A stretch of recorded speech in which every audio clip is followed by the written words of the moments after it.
गावो बजावो ओकरा खातिर के मर्यादा मिले, समाज में इज्जत मिले। रुपया पैसा तो केहू आदमी कमा। 50 रुपया का हमार पहला साटा भई रहे। 50 रुपये का? हाँ, ढोलक वाला के 2 रुपया दिया जाओ, टेरी वाला के 1 रुपया दिया जाओ, 10 रुपये खा पी ले आदमी। अब तो 5000 रुपया लेबो तो 3000 पड़ जाएगा। पैदल चल के आगाई जा मन से तो वो तो अब गाड़िया में बैठ के आदमी जाता तो वो थाक जाता। गीत रहल तमाम कैसेट पर बाजे। वो घड़ी कैसेट से पहले तावा लाभ चले। हाँ, तावा वाला। उनमें एगो गीत यहाँ गौले पे तोरी है कैसा सामान, हम पूछिला तू बतलावा, मन न चाहे बात। बैठल भैया प्रदीप मौर्य जी बाड़न, जो उनकर चैनल चलत बा, तो चैनल के सब्सक्राइब करब जा, आगे बढ़ाइब। जैसे कि बिरहा के हर गौया के यहाँ पहुँच के इंटरव्यू लेलन, गौयन के बारे में पूछेलन, तो आप लोग इनका चैनल के आगे बढ़ाई जा। हमारी यही निवेदन कि कुछ हम उनके देख के जाई। अब समाज के देख के भैया बिरहा के, अब जहाँ मतलब बिरहा होत बा गाँव में आ केहू सुन ही निखे जात, ऐसा गवैये हो गई बाड़ा, तो हमरो लड़का गाई तो वैसे नहीं ना गाई जन की गवैया गावत तड़न। तो जा जब भैया दूसरे कौन काम करे जा, गावो बजावो ओकरा खातिर के मर्यादा मिले, समाज में इज्जत मिले। रुपया पैसा तो केहू आदमी कमा ले। तमाम ने खेती करतन या तो आप तो अभी भी गाते हैं सर? अभी भी गाते हैं। अभी भी आपका सट्टा बुक हो रहा है, अभी भी आप लगन पर जा रहे हैं, फिर भी आप जो कि भाई हाँ, तो भाई अब जब आपका नाम तो बहुत फेमस है, पहले से भी है, आज भी है। सर ये कह रहे थे कि जैसे कि आप जब गांव में कभी जब पहली बार गाए थे आप गाना, तो कहाँ बिरहा गाए थे आप? ये भैया गांव में, तो गाँव में जाओ, गावल बजावल जाओ।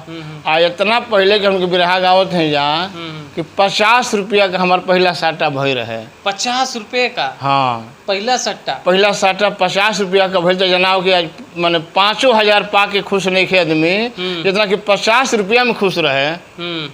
तो ढोलक वाला के 2 रुपया दिया जाओ, टेरी वाला के 1 रुपया दिया जाओ, 10 रुपये खा पी ले आदमी। अब तो 5000 रुपया लेबो तो 3000 पटिए खर्चा हो जाई।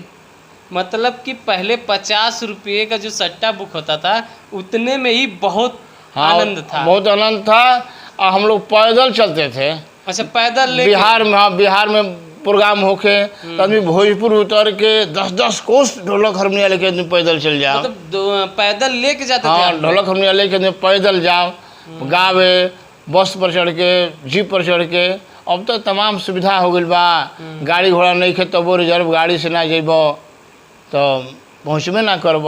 बिरहा गावे के बाद 2 बजे घर से चल दे, सजिंदो सब आ जाओ। अब सजिंदा ढोलक हारमोनिया कान में टांगे सन, बेइज्जती होखे लगी। आओ घरे लाल एक रंगा में ढोलक बना जाओ। अच्छा, लाल कपड़े में? लाल कपड़ा में आ लेके चल दें जा, गावत बजावत पहुँचे 10-10 कोस 5-5 कोस जाओ। आ जब बेग में हारमोनिया ढोलक किनाए लागल, बेग किनाइल जब, तो वो हारमोनिया वाला चाहे कि हम ही लेके ढोगे से जनाब कि मने बहुत इज्जत मिलत बा। अच्छा, मतलब जब बैग उस टाइम मिलना शुरू हुआ हारमोनिया का, तो उस टाइम मतलब उसका शोभा बढ़ गया? शोभा बढ़ गई। ढोलक का बैग, हारमोनिया का बैग, न तो लाल एक रंगा में बांध के जाओ, आदमी खुश रहे, शौक रहे गावे बजावे के।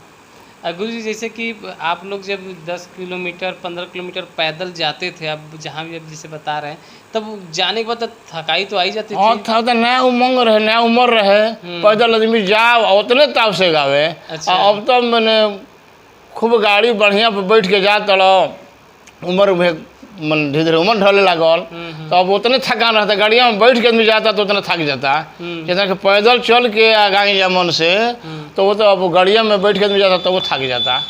हमारे गुरु जी का गीत रहल तमाम कैसेट पर बाजे। वो घड़ी कैसेट से पहले तावा लाभ चले। हाँ, तावा वाला। उनमें एगो गीत यहाँ गौले रहनी। एगो गीत पुराना जमाना का रहे, बहुत बढ़िया रहे, आजो निक लागी। लेकिन मैंने अब तो केहू गावते कहाँ बा वैसन को गीत।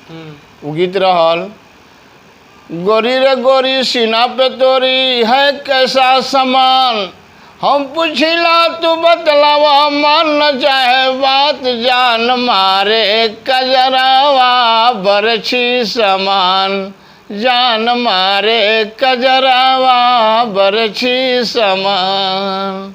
हम गायक राम जी यादव आप लोगों से निवेदन करतनी भैया, जितना बिरहा सुनने वाला समाज के लोग बाड़न। तो यहाँ बगल में बैठल भैया प्रदीप मौर्य जी बाड़न, जो उनकर चैनल चलत बा, तो ये चैनल के सब्सक्राइब करब जा, आगे बढ़ाइब। जैसे कि बिरहा के हर गौया के यहाँ पहुँच के इंटरव्यू लेलन।